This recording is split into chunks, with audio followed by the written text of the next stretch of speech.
I remember the first uneasy flutter in my chest like it was yesterday. I just arrived at my daughter Mia's Sweet 16, the gymnasium decked in blush pink streamers, golden balloons swaying lazily above her friends' laughter. My phone buzzed in my pocket. I glanced down. A text from my ex, Vanessa. He's already here. Just be careful. My fingers went numb. Careful? I stared at the message again, heart hammering. My ex's husband, Mark, had never liked me. He'd always been polite enough on the surface. But his smirk, the cold tilt of his eyes, hinted at simmering contempt I couldn't ignore. And now this warning. It didn't feel protective. It felt like the calm before a storm. I tried to shake it off, telling myself I was overreacting. I had my daughter to celebrate, not old grudges. The music thumped in the background, a cheerful pop tune that seemed absurdly out of place with the tension coiling in my gut. I greeted Mia with a hug, noticing her bright eyes and nervous smile. She was beautiful tonight, radiant in a soft lavender dress, unaware of the storm brewing just beyond the decorations. As the party went on, subtle things started gnawing at me. Mark lingered near the punch table, his laughter just a decibel too loud, watching me every time I spoke to Vanessa. Vanessa's eyes darted away whenever I looked at her, a tight line forming on her lips. Every joke she laughed at with Mark felt rehearsed, forced. My stomach churned, but I told myself I was imagining it. Maybe I was being paranoid. Then came the first text that I couldn't ignore. I excused myself to check my phone in the restroom. Vanessa's message read, "Ignore him. Just let it go for Mia's sake." The words made no sense. Ignore him? Let what go? My mind raced as I tried to piece together the fragments, each one twisting tighter around my chest. Moments later, I heard it, a subtle but deliberate whisper from Mark as he passed by. "Didn't expect to see you here, huh?" I froze. His smirk was sharp, predatory. My pulse skyrocketed. I wanted to respond, to confront, but I didn't want to create a scene in front of my daughter. Still, the unease settled like a weight in my stomach, growing heavier with every glance exchanged between Vanessa and Mark.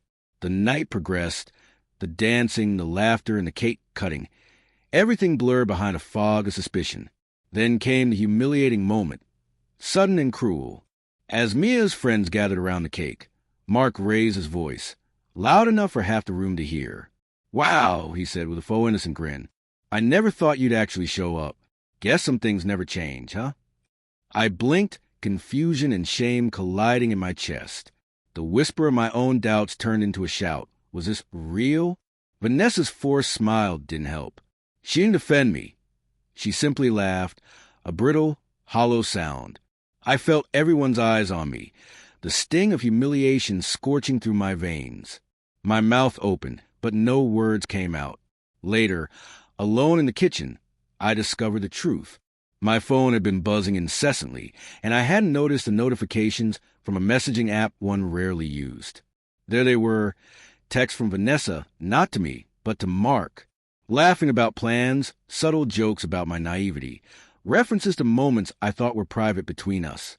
Every message, every tiny betrayal, carved a deeper cut. I sat on the cold linoleum floor, the echo of Mia's laughter upstairs feeling distant, unreal. Memories of Vanessa flooded me, shared jokes, quiet nights, whispered promises. Were they all lies? Every touch, every smile, tainted by deceit. I felt rage, sorrow, confusion, and heartbreak all at once, a cocktail I couldn't untangle. Confrontation came later, in the quiet of my empty living room. Vanessa's eyes were wide, defensive, guilt creeping over her features. "It's complicated," she whispered. "He makes me feel, I don't know, alive." I stared at her, words failing me. I wanted to scream, to accuse, to beg for an explanation, but I realized none of it would undo the humiliation, the betrayal. I thought of Mia, her Sweet 16, and how her joy had been poisoned by their selfish games. I drew a slow breath, grounded myself. "You made your choice," I said quietly, "but I'm done being part of it. For her, my daughter, I won't let this hurt her more than it already has." The silence that followed was heavy, but it carried a strange relief. I felt the first trace of strength returning, fragile but undeniable. I could still protect Mia, still love her, still be her anchor. I wasn't going to let their betrayal define me or her. Weeks later, the sting softened into quiet resolve. I watched Mia sleep one night, the soft rise and fall of her chest a reminder of what mattered. Vanessa and Mark faded from my daily life like a bitter dream, and I focused on the one light that remained untouched by their deceit. Karma had already begun its subtle work, long before the cake was cut. But the real victory wasn't in seeing it. It was in reclaiming myself, in refusing to let their selfishness steal my peace or my daughter's joy. I learned that some betrayals can't be stopped, but how you rise afterward defines you far more than the fall ever could.